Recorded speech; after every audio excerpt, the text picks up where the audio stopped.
18장 1절에서 6절까지의 말씀.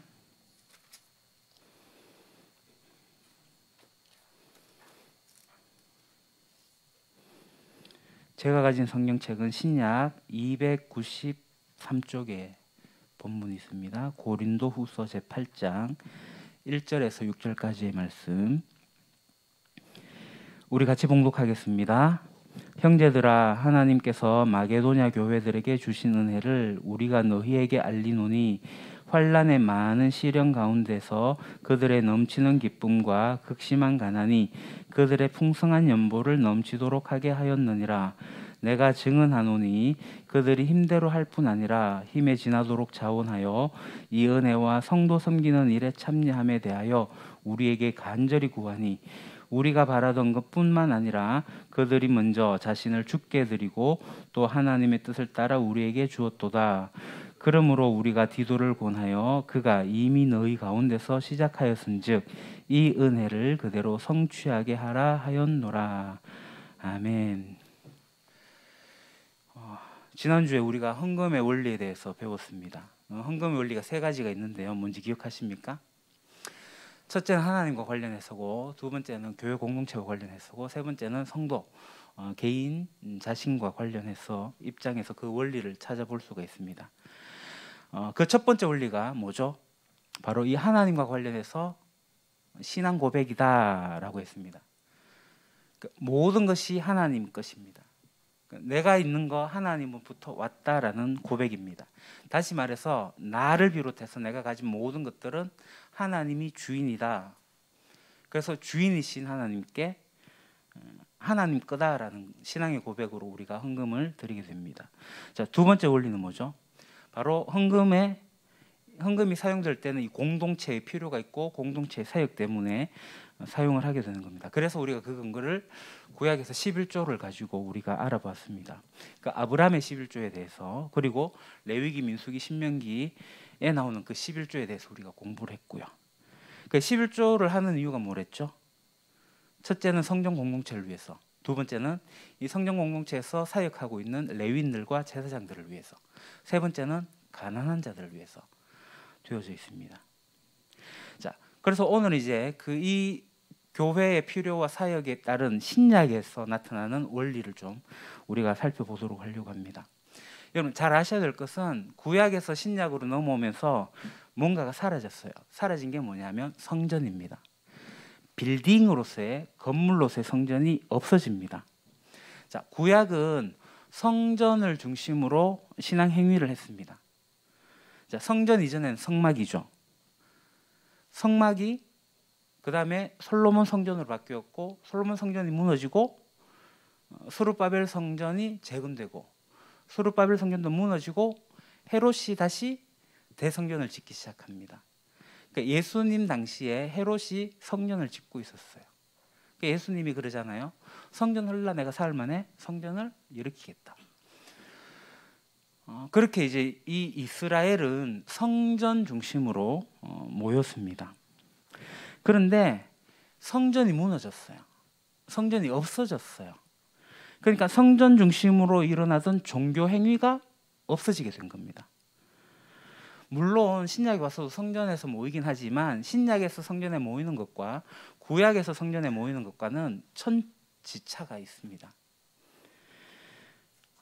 구약에서의 성전은 그 자체로서 교회 공동체를 가리킵니다.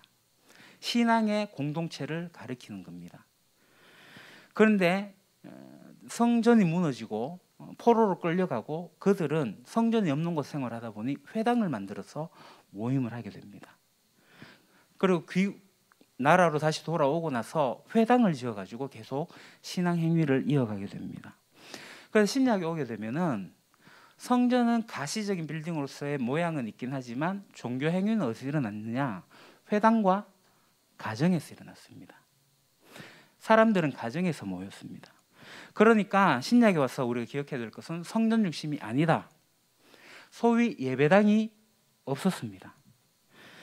교회 공동체의 필요가 있어서 성전이 있었는데 이제는 그 성전이 없었어요. 신약에 와서는 성전과 관련된 것들이 싹 빠지게 됩니다. 자, 로마서 16장에 보게 되면 가이오 이야기가 나오는데요.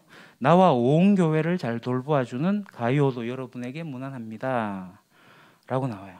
이 개역 한글에는 이 가이오를 온 교회의 식주인이다 라고 소개하고 있어요. 온 교회의 식주인이다 라는 게 이제 헬라어로 호크세노스 무카이 홀레스테스 에클레시아스입니다. 이 말이 뭐냐면 바울이 지금 이 가이오의 집에 거주하고 있는데 이 집의 주인이 가이오다. 그리고 이 집이 지금 교회로 사용되어지고 있다.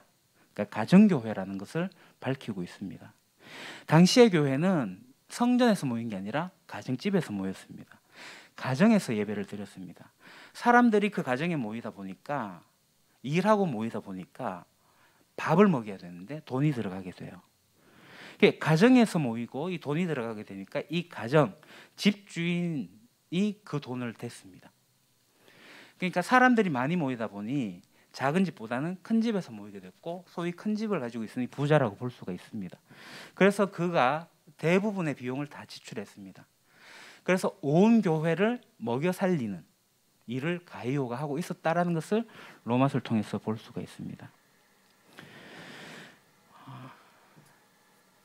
우리가 지금 잘 아는 것은 이때는 그러니까 신약 시대입니다. 이때는 예배당을 살 필요가 없어요. 예배당을 사는데 돈이 들어갈 필요가 없습니다. 그러니까 예배당에 되는 자체 비용도 없고 그것을 운영하는 데 드는 비용도 초대교회는 전혀 없습니다. 구약과 지금 다르다는 것을 여러분 아셔야 됩니다. 그러니까 사실상 11조 제도가 의미가 없어지게 된 거예요. 기억 잘 하셔야 됩니다. 지난주 구약에서 배웠던 왜 11조가 그렇게 일어나고 있는지, 신약에 와서 성전이 없어지면서 어떻게 바뀌어가고 있는지 여러분 아셔야 됩니다. 11조의 근간이었던 성전이 없어지니 사라지게 된 거예요. 자, 그거 하나고요. 자, 두 번째. 그렇지만 레위인처럼 레위인의 생활비가 필요한 것처럼 초대교회 사역자들의 생활비가 필요합니다. 초대교회는 사역자들의 생활비를 충당을 했습니다. 그런데 바울 같은 경우를 우리가 잘 살펴보게 되면 바울은 사역자임에도 불구하고 자기의 생활비를 교회에다 부담 지우지 않으려고 했던 것 같아요. 데살로니가서를 보나 이곳저곳에 바울은 그러한 마음이 나타나고 있습니다. 그러다 보니까 사도로서 돈을 받아야 되는데 이 돈을 받지 못하니까 이 사람은 사도가 아니다, 사도권이 없는 사람이다 라고 오해를 받을 정도로 바울은 그랬습니다. 그러니까 바울은 그냥 교인들에게 부담을 주지 않으려고 했는데 이게 오히려 거꾸로 작용한 거죠. 이런 겁니다. 예를 들어서 제가 어떤 강의를 하게 되는데 이 강의료 5,000원, 굉장히 저렴하게 무료 이렇게 얘기하면 받는 사람들 입장에 별거 없겠다 라고 생각하는 것과 거의 마찬가지입니다. 제가 하는 강의를 한 강의에 10만 원, 뭐지? 이렇게 생각할 수도 있을지도 모르겠습니다. 바울이 그런 거였어요. 성도들에게 부담을 지우고 싶지 않았던 거죠. 성경은 분명하게 가르칩니다. 순회 전도자들에게 비용을 지불하라고 가르치고 있습니다. 그래서 다른 사도들은 생활비에 도움을 받은 것으로 보여집니다. 그런데 바울과 디모데는 좀 피하려고 했던 것 같아요. 근데 희한한 것은 우리가 생각하는 바울의 이미지는 이렇습니다. 바울이 로마 시민권을 가지고 있거든요. 그 얘기는 뭐냐면 아버지가 큰 부자거나 아니면 아버지가 큰 업적을 남겨가지고 로마의 시민권을 갖게 되었다. 바울이 부자라고 생각을 하죠. 그러니까 생활비가 필요 없을 거다. 근데 베드로는 가난할 거라고 생각을 해요. 근데 베드로가 가난하지 않습니다. 소위 중산층 이상입니다. 모든 사람들이 베드로의 집에 모였어요. 집이 크다는 얘기거든요. 그리고 베드로는 배도 가지고 있었습니다. 선장이었어요. 그때 당시에 배를 가지고 있다는 것은 가난하지 않다는 겁니다. 소위 중산층 이상이었던 것으로 보입니다. 그러니까 베드로가 갈릴리에서 고기를 잡았거든요. 그래서 이 고기를 잡아서 파는데 이 고기 가격이 좀 많이 비쌌을 거라고 보여집니다. 학자들이 연구를 해보니까 지도를 보시죠. 지중해에서도 물고기를 잡아와요. 저쪽 서쪽에서 바다 물고기를 잡아옵니다. 근데 이 지중해에서 잡아오는 물고기는 어디를 거쳐오냐 하면 블레셋을 거쳐오게 돼요. 그러니까 이방인의 손에 거쳐 가지고 유대 땅으로 오게 되는 거죠. 근데 유대인들은 이방인 손에 탄 부정된 음식을 먹지 않는 거죠. 그러면은 유대인들이 어디서 물고기를 잡아요? 갈릴리 호수밖에 없는 거예요. 갈릴리 바다. 밑에 사해 바다는 물고기가 살 수 없으니 갈릴리에서 나는 고기만 유대인들이 먹게 돼요. 갈릴리에서 나는 물고기는 수요는 한정 있고 먹을 사람은 공급은 한정 있고 수요는 많으면 당연히 이 가격은 올라가게 되거든요. 그러면 베드로는 물고기를 비싸게 팔았을 거다. 그때 시장의 원리가 그러니까. 그러니까 베드로는 거의 중산층 이상의 부자, 뭐 갑부까지는 아니겠지만 그렇게 봐집니다. 근데 이 바울 서신을 보게 되면 베드로가 교회에 생활비를 받아요. 그런데 바울은 교회로부터 생활비를 받지 않아요. 그러니까 우리는 이제 거꾸로 생각하는 거죠. 베드로는 가난해서 받았을 거고 바울은 부자니까 안 받아도 된다라고 생각하는데 그건 아닙니다. 바울은 의도적으로 안 받았습니다. 그러니까 베드로는 잘 모르겠습니다. 여하튼 이런 사역자의 문제가 있습니다. 사역자의 생활비를 주는 부분. 자, 그리고 세 번째가 뭐죠? 구제하는 부분입니다. 이 구제는 신약교회 굉장히 두드러집니다. 요거는 이제 제가 다음에 좀 더 이야기를 할 텐데요. 다시 말씀드리지만 이 신약교회는 예배당의 문제가 없어요. 그러니까 초대교회는 예배당이 없습니다. 근데 예배당이 나오는 것은 2세기 이후에 등장을 하게 됩니다. 그러니까 교회당에 드는 비용이 전혀 없었다는 겁니다. 그러니까 신약에는 교회 사역자에 대한 비용과 그리고 구제하는 것에 대한 내용이 두드러지게 나타나는 거죠. 자, 구제에 대해서는 우리가 다시 말씀드리지만 다음 주 바울의 자원하는 것에 대해서 구제헌금에 대해서 우리가 살펴보려고 합니다. 자, 그럼 오늘 우리 시대는 어떤갑니다. 자, 예배가 있고 교회에 사역이 있고 그런 데 드는 비용들이 있습니다. 성전은 없습니다. 그러니까 성전에 대한 11조를 바치는 것은 오늘날에 합당하지 않습니다. 다만 예배당에 드는 비용은 있습니다. 우리가 예배당을 사지 않아요. 우리는 지금 무상 임대로 이곳에 있습니다. 감사한 거죠. 예배당을 임대하거나 사거나 하면 돈이 많이 듭니다. 우리가 나중에 예배당 짓는다고 하게 될 때 여러분 마음의 부담이 억수로 될걸요. 그러니까 우린 지금 그런 부담은 전혀 없어요. 근데 유지하는 비용은 들어갑니다. 그리고 우리가 뭐 전세나 월세나 있게 되면 그런 비용도 들게 되긴 하겠지만 여하튼 우리는 감사하게 지금 생활을 하고 있습니다. 예배당과 관련된 비용이 들어가게 됐고요. 두 번째는 사역자에 대한 생활비입니다. 이 부분은 이제 교회의 판단에 의해 가지고 결정이 되어져야 된다. 요거는 나중에 제가 한번 또 말씀을 드리겠습니다. 그리고 세 번째가 일어나는 것이 바로 구제헌금입니다. 이 세 가지 건물 그리고 사역자 그리고 구제 이 세 가지 원리가 구약에서 신약에서 현재에도 동일하게 적용이 되어져야 된다. 중요하다. 자, 그리고 이제 세 번째 헌금의 원리가 있습니다. 이게 바로 성도 입장, 개인 자신의 입장과 관련해서 하는 건데 자원하는 마음입니다. 자원하는 마음. 자, 구약 시대에도 자신의 죄 문제가 있어가지고 스스로 헌물을 가져왔어요. 자원해서 헌물을 드렸습니다. 그리고 11조 같은 경우는 플러스 가이드가 제시되어져 있습니다. 그러니까 10분의 1이라는 것이 정해져 있었습니다. 그것은 그 시대에 그 당시에 공동체를 운영하기 위한 조치였어요. 그러니까 오늘날의 시대와 상황이 많이 다릅니다. 그러나 이 이스라엘의 공동체는 이스라엘 나라 자체가 이스라엘의 총회였어요. 그러니까 사회를 유지하는 틀이었습니다. 그러니까 오늘 우리가 살아가는 이 사회는 이 현대 사회가 유지되는 시스템이 필요합니다. 그것을 우리가 세금으로 내요. 자, 우리가 세금을 내는 거예요. 사회 시스템으로서 돌아가는 거죠. 그러니까 이게 구약에서의 세금 11조 조자가 세금 조자거든요. 그러니까 준조세의 성격이 있습니다. 그렇다고 해서 이 세금이 강압적으로 이루어진 것은 아닙니다. 그냥 가이드만 제시되어져 있습니다. 11조이기 때문에 정확하게 10% 내야 된다 이런 게 없었어요. 그것도 자원이고 가이드가 있는 거예요. 자, 그러면 예수님 시대에도 종교적 신념이 있었어요. 그래서 11조를 자원해서 낸 거예요. 이게 세금으로서 조항이 없었던 겁니다. 그러니까 자원하는 거, 내가 정해서 내가 하는 것은 기본이고 거기에서 가이드가 제시되어 있는 겁니다. 이 가이드는 강압이 아닙니다. 다시 말씀드리지만 신약으로 와서는 빌딩으로서의 성전이 없고 공동체로서의 성전은 인식이 되어져 있죠. 그래서 예수 그리스도를 믿는 두세 사람이 성전이에요. 공동체고 그게 교회예요. 그러니까 완전히 달라지는 거예요. 그러니까 다시 신약에 와서는 빌딩에 들어가는 비용이 필요가 없는 거죠. 그러니까 신약에서 얘기하는 것이 마음, 자원의 원리가 굉장히 두드러지게 나타나는 거예요. 그래서 구약과 신약을 같이 통해서 보지 않으면 신약만 이야기하게 되면 문제가 생기고 구약만 가지고 이야기해도 문제가 생깁니다. 그래서 통해서 보셔야 됩니다.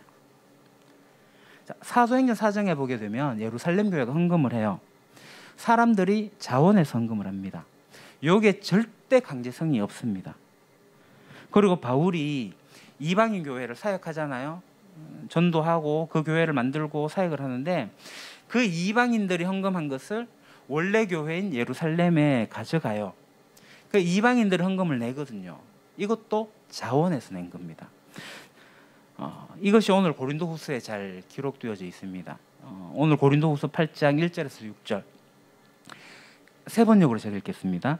형제자매 여러분, 우리는 하나님께서 마게도니아 여러 교회에 베풀어 주신 은혜를 여러분에게 알리려고 합니다. 그들은 큰 환난의 시련을 겪으면서도 기쁨이 넘치고 극심한 가난에 쪼들리면서도 넉넉한 마음으로 남에게 베풀었습니다. 내가 증언합니다. 그들은 힘이 닿는 대로 구제하였을 뿐만 아니라 오히려 힘에 지나도록 자원해서 하였습니다. 그들은 성도들을 구제하는 특권에 동참하게 해달라고 우리에게 간절히 청하였습니다. 그들은 우리가 기대한 이상으로 하나님의 뜻을 따라서 먼저 자신들을 주님께 바치고 우리에게 바쳤습니다. 그래서 우리는 디도에게 청하기를 그가 이미 시작한 대로 이 은혜로운 일을 여러분 가운데서 완수하라고 하였습니다. 아멘. 마게도니아 지역의 교회가 헌금을 드리고 있는 모습을 보고 있습니다. 여기 놀라운 사실 있죠. 자원했습니다. 자원해서. 그 구제하는 일을 우리 동참하게 해달라. 마게도니아 교회가 어떤 식으로 하게 됐는지 설명하고 있는 거예요. 신약 교회가 갖고 있는 이 헌금의 원리, 그러니까 성도 입장에서 이 헌금의 원리를 굉장히 잘 나타내고 있습니다. 요약하면 이렇습니다. 첫째는 자기의 능력만큼 한 게 아니라 그것을 넘어서는 지경까지 했습니다.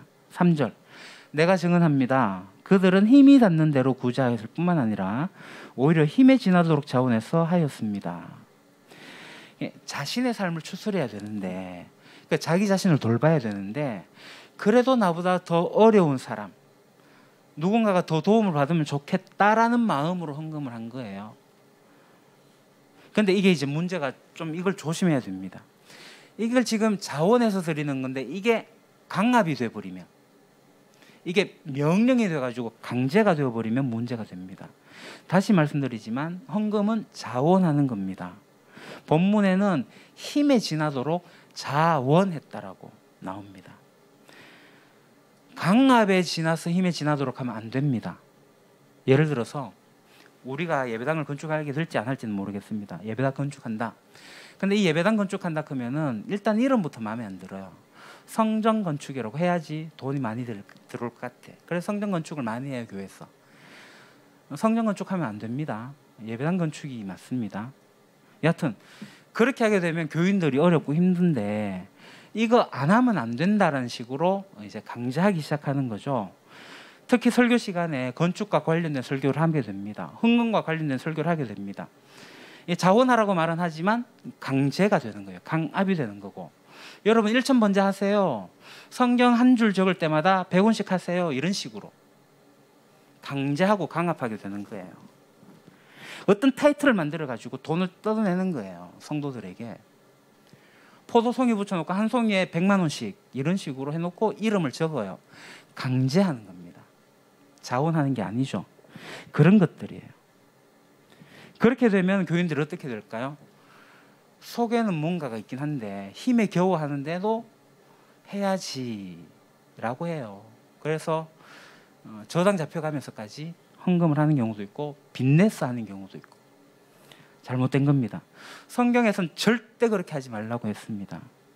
교회는 자꾸 그걸 부추기고 있는데 성경에서 가르치지 않습니다. 잘못된 겁니다. 만약에 우리 교회가 예배당 건축하게 될 때 돈이 부족해서 제가 그런 설교를 하고 있으면 저를 쳐내십시오. 그게 교회를 바로 세우는 겁니다. 그런데 여러분들이 자원해서 우리 필요에 의해 가지고 예배당이 필요하다고 여러분들이 하게 된다면 제가 그에 대한 안내를 하겠지만 강제하지 않습니다. 그래서 부담을 느끼면서 교회 올 필요가 없어요. 그러면 교회당 건축을 하게 될 때 거기에 대한 부담 느끼는 사람들은 교회를 떠나가요. 그게 교회냐고요. 자원의 원리를 해치면 안 됩니다. 자원하는 게 굉장히 중요합니다. 그러면 이 자원의 원리를 해치는 게 뭐냐? 제가 5가지를 기재했습니다. 첫째, 기명헌금입니다. 기명헌금. 지난주도 말씀드렸지만 헌금은 누가 보니까 내가 해야지 라고 하면 문제가 됩니다. 헌금은요, 하나님에 대한 나의 신앙 고백으로 사는 겁니다. 이 공동체의 필요에 의해 가지고 내가 하는 겁니다. 그거는 내가 스스로 결정해서 하는 건데 다른 사람이 내 이름을 보기 때문에 내가 이 헌금을 해야 되겠다. 안 됩니다. 대부분의 경우에 목회자들이 헌금의 리스트를 다 보게 됩니다. 왜 볼까요? 목회자들의 합당한 이유들이 있습니다. 성도들은 돈이 있는 곳에 마음이 있기 때문에 이 사람이 진짜 하나님께 마음이 있는지 없는지 확인하려고 본다라고 얘기를 해요. 그러니까 헌금이 적으면 이 사람 신앙에 문제가 있고 헌금이 많으면 신앙이 좋다라고 생각하는 거죠. 언뜻 들으면 그게 맞는 말 같은데 아닙니다. 헌금 액수를 가지고 신앙을 판단하는 것은 그 목사님은 영적 눈이 없는 거죠. 영적 지도자는 헌금 액수 가지고 사람 판단하면 안 돼요.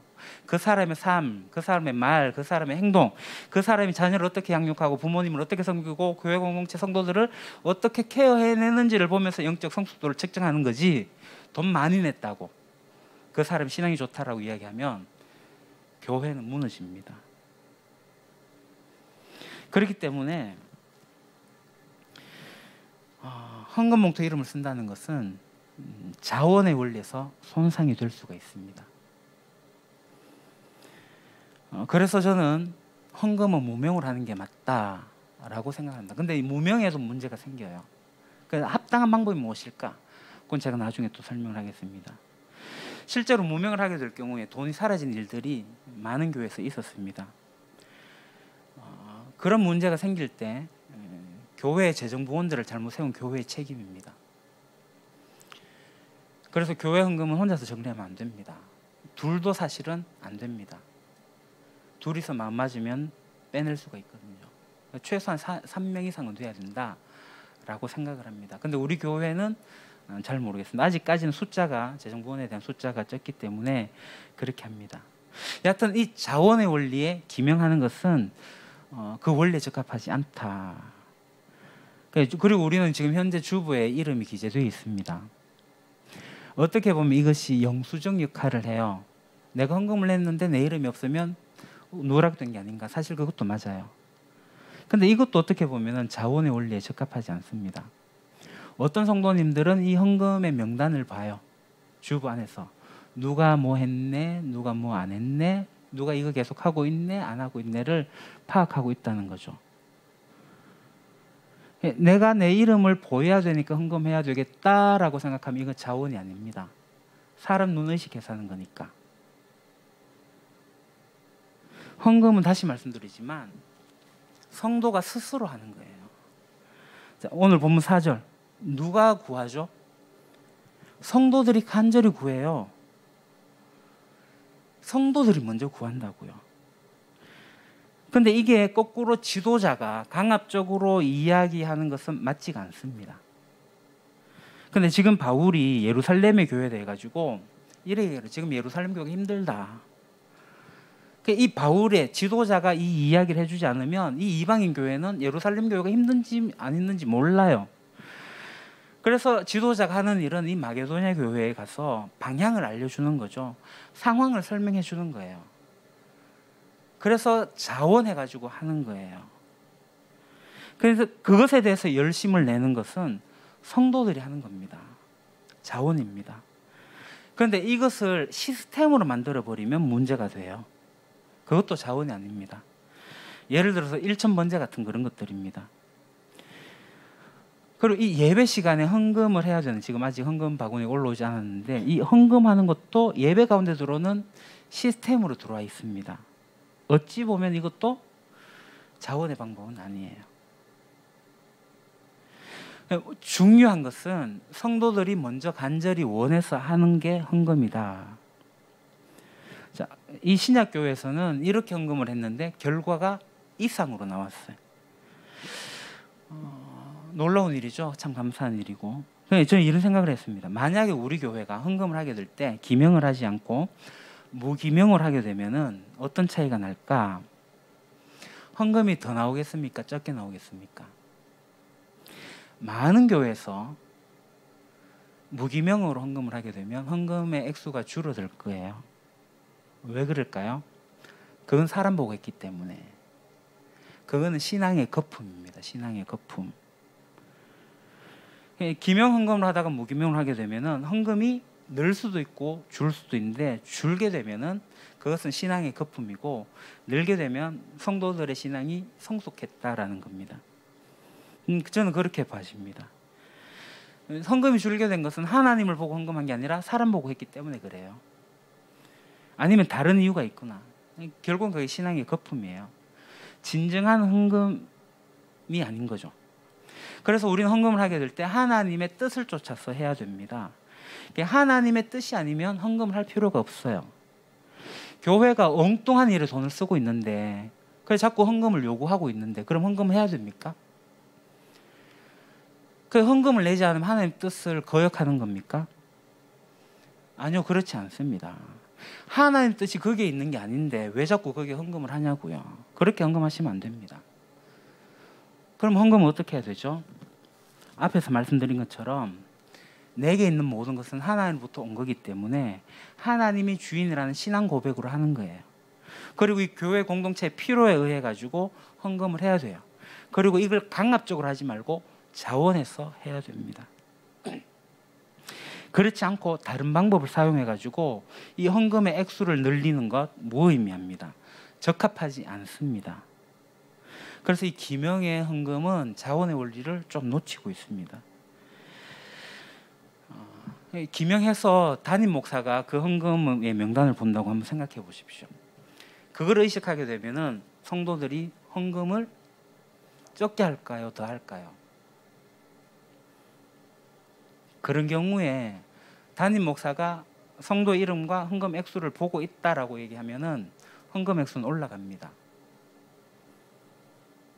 그러면 그 헌금은 하나님께 하는 게 아니고 담임 목사 눈에 들게끔 하기 위해서 사람에게 하는 거나 다를 바 없죠. 다른 말로 바꾸면 내 이름이 그에게 드러나기 위해서, 결국은 내 이름을 드러내기 위해서 헌금을 하는 거죠. 문제입니다. 잘못된 겁니다. 그러면 교회에서 기명 헌금을 요구해요. 왜 그럴까요? 기부금 때문에 그렇습니다. 연말정산, 소득 공제 받기 위해서 모명을 하면 안 되니까 기명을 해야 된다. 그냥 교회의 기명 헌금의 최후의 보루가 바로 연말정산에 대한 기부금, 소득 공제 부분입니다. 그래서 제가 원리를 설명드리는 겁니다. 무명으로 하게 되면 성도들을 그냥 믿어야 됩니다. 내가 매월 100만 원 했다. 그러면 믿고 서줘야 됩니다. 근데 지금 그게 법적으로 불가능하거든요. 그러면 기부금 포기해야죠. 그 기부금, 이 헌금으로 소득공제 받지 말라는 겁니다. 그럼 이제 막 혼동되기 시작합니다. 제가 원리를 설명하는 거예요. 자원의 원리가 그렇게 중요하다는 겁니다. 자, 그럼 이제 소득공제를 받기 위한 방안들이 있습니다. 그거는 넘버링을 부여하는 겁니다. 누구도 알지 못하는, 그러나 내가 했다는 것을 정확하게 드러낼 수 있는, 그래서 내가 얼마를 했다는 건지 전산화되어서 나타날 수 있는 방법들이 있습니다. 그러나 누가 얼마 했다는 것을 알 수 없는 방법들, 그것을 우리가 나중에 시스템을 갖추게 되면 우리 교회도 할 예정입니다. 지금은 그 시스템을 갖추는데 비용이 많이 들기 때문에 하지 못하고 있고요. 여기에 대해서는 우리가 끊임없이 노력하고 토론하고 최고의 원리를 쫓아갈 수 있는 교회가 될 수 있도록 그리 할 예정입니다. 자, 두 번째 적합하지 않은 방법이 있어요. 주보에 이름을 기재하는 겁니다. 어떤 교회는 이름 뒤에 헌금 액수도 적는 교회도 있었습니다. 어떤 교회는 그렇게 하진 않지만 헌금의 액수로 이름 순번을 적는 교회도 현재 있습니다. 그러면서 교회 광고하죠. 무명으로 하지 말고 기명으로 하세요. 바람직하지 않습니다. 더 나아가지고 이 헌금을 내면서 기도 제목을 써요. 왜 돈을 내면서 기도 제목을 쓸까요? 내가 이 돈 내니까 이 돈만큼 기도해 주세요.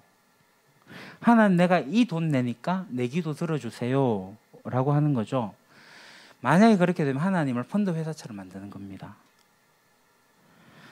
절에 가보면 사람들이 돈을 내고 거기에다 기도 제목을 적어요. 그러면 스님이 그걸 보면서 목탁 두드리면서 불공 들이면서 그 기도문을 읽어요. 그거나 교회에서 그거 하는 거나 뭐 별반 다를 거 없죠.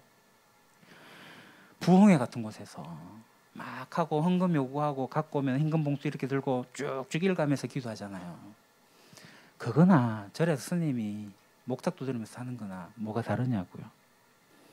이건 하나님을 굉장히 유치하게 만들어버리는 잘못된 일입니다. 그거는 돈이 일하는 거지 하나님이 일하시는 게 아니거든요.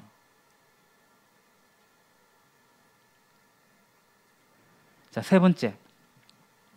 이렇게 하면 안 됩니다. 헌금의 종류를 다변화시키는 거. 이거는 사업을 하다 보면 이제 매출이 올라가야 되잖아요. 그럼 매출이 올라가려고 하려면 아이템을 잘 만들어야 돼요. 그래서 부활절 헌금, 뭐 성탄절 헌금 그런 것들은 어떠한 목표를 가지고 세워서 하는 거는 저는 좋다고 생각합니다. 그런데 지금 이제 개신교 교회가 로마 교회가 가지고 있던 절기를 가지고 왔어요. 그래서 절기에 맞춰서 절기 헌금이라는 것을 만들어 버렸습니다. 그러면 교인들에게 헌금의 액수가 점점 올라가게 만드는 거죠. 그래서 교회의 수입이 늘어나게 만들어지는 거, 이거 적합하지 않습니다. 수입이 늘면 그 교회는 힘이 생겨요. 그 힘이 생기면 사람들이 몰려요. 점점 커져요. 그러면 와, 하나님이 그 교회에 부흥하게 해주셨다, 하나님이 역사하시는 교회구나 착각하게 되죠. 그런데 돈이 하는 거지 하나님 하시는 게 아닙니다. 하나님의 역사하는 교회는 돈이 모여갖고 사람들이 모이고 힘이 생기는 그런 교회가 아니라 하나님의 뜻이 실현되는 곳이 하나님 역사하는 교회입니다. 무조건 돈이 많은 교회가 하나님 역사하는 교회가 아니라는 겁니다. 인위적인 방법으로 돈을 끄집어낼 수가 있습니다. 실제로 그렇습니다. 이 영상으로 나가서 제가 언제 어떻게 또 될지 모르겠지만 총회 부흥전도단의 세미나들이 있습니다. 소위 부흥사 양육. 부흥사들을 가르치는데 모 목사님이 그 부흥사 교육을 받아왔기 때문에 그 얘기를 들어서 아는 거예요. 어떻게 하면 성도들의 마음을 움직여서 돈을 더 많이 끄집어낼 수 있는지를 가르쳐요. 여러분, 과거에 80년대 70 그 부흥회 같은 데 가면 성도들, 그 부흥사들이 뭘 해요? 헌금을 내는데 가정마다 한 봉투 올라오면 뭐라 해요? 각각 하나씩 봉투 넣으라고. 그러면 마지막에 다 기도 제목 읽어주잖아요. 그러니까 부흥회 할 때는 봉투가 요만큼 작은데 마지막 날 마지막 집회가 이만큼 두꺼워져요. 돈 끄집어내는 거죠. 그런 거 가르친다고요. 그렇게 해왔어요, 한국 교회가. 그거는 절에서도 하고 타종교에서도 합니다. 제가 지금 너무 의심의 눈초리로 들여다보라는 것으로 이야기하는 거 아닙니다. 잘 생각하고 뭐가 진짜인지 뭐가 가짜인지 아닌지를 우리가 잘 구별해야 돼요. 자원 원리에 적합하지 않은 방법은 바구니 돌리는 겁니다. 헌금 바구니 돌리기. 헌금 바구니 돌리는 거는 헌금에 플러스 알파가 들어옵니다. 이름뿐만 아니라 옆 사람이 내는지 안 내는지를 볼 수가 있거든요. 바구니 오는데 안 내면 이상하잖아요. 받고 그냥 옆으로 돌리기가 힘들거든요. 아니면 봉헌위원이 이렇게 돌리고 있는데 안 내고 있으면 그러면 주머니 주섬주섬 해갖고 넣게 되거든요. 플러스 알파. 이 강제로 삥 뜯는 거죠. 자, 헌금 바구니 돌리는 거 이해합니다. 이제 찬송가를 불러요. 내게 있는 모든 것을. 자원에서 내게 있는 모든 것을 바치는 건 괜찮은데 그런 분위기를 만들어가는 거. 이런 것도 있습니다. 204장. 주의 말씀 듣고서 준행하는 자는 반석 위에 터 잡고 집을 지은 것 같다. 그래서 그렇게 세운 집은 무너지지 않는다. 2절 뭐죠? 행치 않으면 모래 위에 지은 집이라서 무너진다. 헌금 드리는데 헌금 안 드리면 무너지겠다. 그럼 어떻게 돼요? 헌금 내야지 반석 위에 집 짓는 거니까. 이런 봉헌송을 하는 거예요. 이거는 굉장히 무서운 이야기입니다. 하나님을 이렇게 팔면 안 돼요. 하나님은 이런 분이 아니십니다. 한국교회는 처음부터 바구니 안 돌렸습니다. 연보궤라고 해서 우리 교회처럼 입구에, 예배당 입구에 연보궤, 함을 두었어요. 그래서 들어오면서 자원해서 낼 수 있도록 했습니다. 그리고 한국교회는 이 예배당을 성전이라고 하지도 않았어요. 다시 말씀드리면 이 예배당은 교회도 아니고 성전도 아닙니다. 그러니까 빌딩으로서의 건물입니다. 예배당입니다. 성전은 예수님 자체예요. 예수님을 주인으로 하고 있는 그 자체이신 예수님을 주인으로 하는 교회 공동체가 성전입니다. 앞서 말씀드린 예수님이 성전 헐어라 내가 사흘 만에 일으키겠다. 예수님이 세우신 성전은 교회 공동체입니다. 지구상에 성전은 없습니다. 지금 유대인들이 제3성전을 지금 세우는 작업을 해요. 어디에? 그 예루살렘에 황금돈 사원이 있는 이슬람 사원이 그 구약의 성전 터거든요. 거기에 새로운 제3성전을 지으려고 하는 거죠. 지금 제법 많은 돈이 모였고 실제로 그 일을 준비하고 있습니다. 제가 생각하기에 그 일이 일어나게 되면 3차 세계대전이 일어나요. 이슬람과 개신교와 유대와 교와의 전쟁. 굉장히 왜냐하면 지금 그 모슬렘 사원도 굉장히 그들에게 성지이기 때문에 지켜내야 되는 곳이고 유대인들에게는 그곳은 진짜 성지이기 때문에 지켜내야 되는 거기 때문에 두 세력이 부딪힐 거예요. 3성전이 지어지게 되면은 아마겟돈 같은 전쟁이 일어나게 될 거고 그래 되면은 예수님 다시 오게 될 거다라는 잘못된 생각으로 가게 됩니다. 세대주의적인 교회. 여하튼 성전은 지구상에 없습니다. 다른 교회 가가지고 이게 성전이에요, 대성전이에요 그런 말이 현혹되지 마십시오. 우리 교회당을 왜 성전이라고 하지 않느냐? 당당히 이 세상에 성전 없다. 우리가 성전이다 라고 얘기하셔야 됩니다. 유대인들은 성전에 모이지 않았습니다. 회당에서 모였습니다. 가정에서 모였습니다. 그래서 우리 교회에 간판을 달 때 교회란 이름을 쓰지 않고 예배당이란 이름을 써서 간판을 단 겁니다. 한국 교회는 처음에 다 예배당이라 그랬어요. 근데 언제부턴가 성전이라고 가르치고 잘못 가르치고 있는 거죠. 그러니까 성전이라고 하니까 지성전이라는 말도 나오게 됐습니다. 그죠? 다른 교파에서 지성전 이야기 들어보셨죠? 교회를 프랜차이즈화 시킨 겁니다. 잘못된 겁니다. 다시 말씀드리지만 성전은 우리 교회 공동체 사람을 가리키는 겁니다. 자, 그 예배당에 연보궤를 두어가지고 우리 한국 교회가 그렇게 시작을 했어요. 근데 시대가 흘러오면서 그게 성전이라는 이름으로 바뀌고 헌금 바구니 돌리고 그 헌금송을 또 잘못되어서 사용하기도 합니다. 굉장히 개신교를 기독교를 샤머니즘적 종교로 타락시킨 거라고 저는 봐집니다. 하나님이 참고 계시는 거죠. 하나님의 이 참으심이 언제까지 갈 것인가? 저는 참 두렵습니다. 이런 식으로 우리가 예배당을 나중에 건축하게 될 때 그런 식으로 돈을 모으게 된다면 그거는 돈을 숨기는 거지 하나님을 숨기는 게 아닙니다. 자, 그 다음 마지막입니다. 강압적으로 작정 헌금하게 하는 거. 이런 거죠. 하나님은 집도 없는데 너희는 집이 있잖아. 예배당은 이렇게 어지러운데 너희는 멋진 집에 살고 있잖아. 이러면서 양심을 찌르게 하면서 헌금을 요구하게 되는 거죠. 물론 나는 편한 생활을 하고 있으면서 교회 공동체가 힘든 것을 놔두고 팽개치면 안 됩니다. 그러나 이것조차도 자원해서 해야 됩니다. 강제로 해서 안 됩니다. 그래서 헌금할 때 우리가 세 가지 원리 잘 붙드셔야 돼요. 강조합니다. 정말 중요합니다. 첫째, 하나님이 내게 모든 것을 주셔서 하나님 거다, 하나님이 주인이다라고 하는 이 신앙 고백, 그게 필요합니다. 이 고백이 담기도록 여러분 헌금을 하셔야 돼요. 두 번째, 이 헌금을 하게 될 때 교회 공동체를 생각해야 됩니다. 교회 사역자가 있습니다. 여러분, 목사가 구약의 레위인 아닙니다. 목사가 구약의 제사장 아닙니다. 근데 이 교회 사역을 하다 보면은 생활비를 따로 벌 수가 없어요. 생활을 할 수 있도록 교회가 해줘야 됩니다. 근데 교회가 그것을 해주지 못하게 될 때 이 사역자는 바울처럼 자비량으로 돈 벌러 가야죠. 근데 이제 한국 교회의 목회자들의 문제가 있습니다. 양극화가 너무 극심합니다. 그래서 천주교나 성공회처럼 중앙에서 이 돈을 다 거두고 모든 목사들에게 일괄적으로 호봉에 따라서 지급하는 게 좋겠다라고 생각을 하긴 합니다. 그런데 이 시스템으로 바뀌는 것은 주님 오실 때까지 불가능하다고 생각을 해요. 그나마 지금 하고 있는 것은 생각이 있는 그런 교회가 작은 교회를 돕는, 후원하는 방식들이 있습니다. 이것이 제도적으로 보완이 되고 잘 되어져야 됩니다. 이거는 의식 있는 목회자와 장로들, 그러니까 노회에서 그것을 잘 처리해내고 총회들이 바꾸어 가야 돼요. 그러면 이 교회에서 사역을 하고 있는 목회자의 사례비는 어느 정도가 적정할 것인가? 여러 가지 이야기들이 있겠지만 저는 그 목사의 수준에 맞춰서 주면 된다고 생각합니다. 목사도 전문직입니다. 그리고 석사학위 이상들을 다 받았습니다. 그 수준으로 가게 될 때, 가르치는 자의 위치에 가게 될 때 저는 중등교사 수준이면 되겠다라고 생각합니다. 그럼 이제 구약으로 가서 제사장이 어느 정도 받았을까?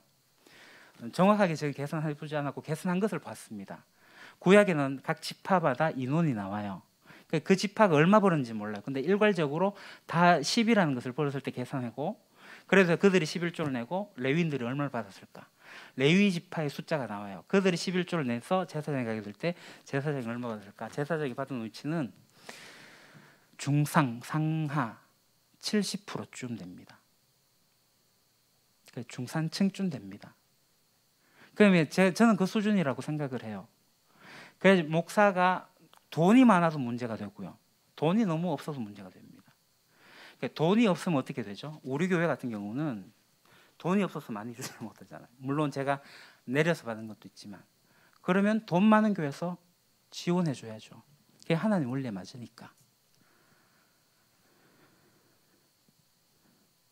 그래서 소위 말하는 연봉 억대 목사님들 하나님 앞에 가면 부끄러울 겁니다. 이 땅 가운데 호의호식하면서 사는 목사님들 하나님이 두려운지 안 두려운 것 같아요. 그러니까 저래 살겠죠. 잘못됐습니다. 한국 교회는 정말 잘못되어 있어요. 이 교회가 야 목사 네가 잘해가지고 교인들 모아가지고 네가 해야지 이러면 안 됩니다. 물론 이제 여기서 다 이야기하지 못하겠지만 노회가 할 일들이 있는 거죠. 총교회 할매들밖에 안 계시고 할배들밖에 안 계시는데 그들이 헌금 내면 얼마나 내겠어요? 그 가지고 너 살아 이렇게 하면 안 된다고요.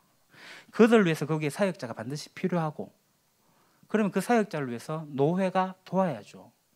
돈 많은 교회가 도와야지요. 미담 사례라서 제가 얘기를 할게요. 경주에 화산이라는 동네가 있습니다. 불고기 단지. 그 교회가 하나 있거든요. 그 교회가 낡고 흐르면서 진짜 비세고 막 그런 곰팡이 끼는 그런 교회당을 가지고 있었는데 경주 남부 교회가 재정을 지원해가지고 리모델링을 하고 새로 건물을 예쁘게 잘 지었어요. 그런 일들이 필요합니다. 돈 많은 교회가 도와야 되는 거예요. 그러니까 이것이 작은 교회가 이제 큰 교회 뭐 구걸한 느낌이 아닙니다. 하나님의 정의가 실현되는 방법들이에요.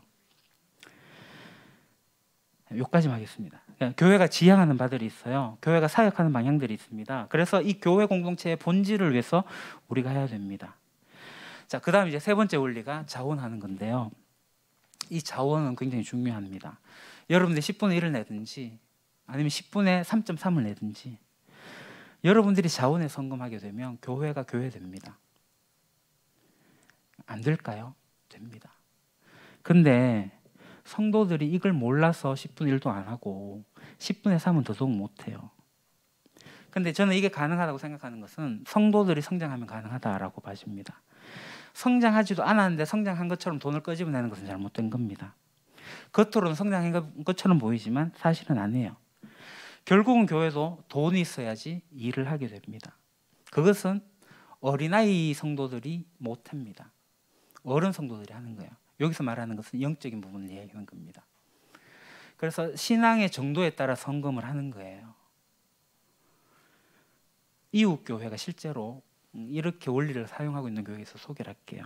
교회 이름은 밝히지 못하겠지만 평균적으로 그 교회 성도들은 10분의 3을 합니다.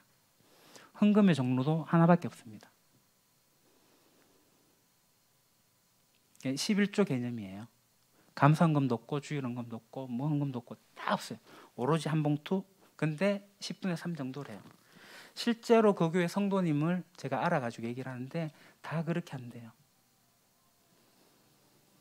거기에 플러스 알파 감사헌금이 이제 들어오기 시작한 거예요. 그래서 그 교회가 많은 일들을 감당합니다. 그것은 교인들이 성장해야 돼요. 제가 지금 여러분들에게 이게 잘못되어져 가지고 목사가 지금 강제하고 강압해 가지고 자원하도록 만드는 거 된다면 여러분들 혹시 그렇게 이해했다면 용서해 주시고요. 절대 그렇지 않다는 거. 성경이 말하는 원리를 제가 지금 정확하게 말씀을 드린 겁니다. 이 원리를 잘 알고 여러분들이 이 원리를 지켜서 이 원리로 전략적으로 가져야 돼요. 이 구제 헌금에 대해서는 이제 다음 주에 더 말씀드릴게요. 기도하겠습니다. 하나님, 우리 성경을 통해서 헌금의 원리들을 배우고 있습니다. 하나님에 대한 신앙 고백이 우리에게 있게 하시고 교회 공동체와 필요에 의해 가지고 우리가 헌금하게 하시고 이것이 강제가 되지 않고 자원해서 드릴 수 있도록 드리면서 기뻐할 수 있는 저희들 되어지길 소망합니다. 잘 배우고 확신한 일에 거하는 저희들 되기를 소망합니다. 하나님이 기뻐하신 일들, 하나님의 나를 이 땅 가운데 일으키는 일들, 신앙이 성숙하고 성장해서 그 일들을 잘 감당해내는 우리 유림교회 되게 하옵소서. 예수님 이름으로 기도합니다. 아멘.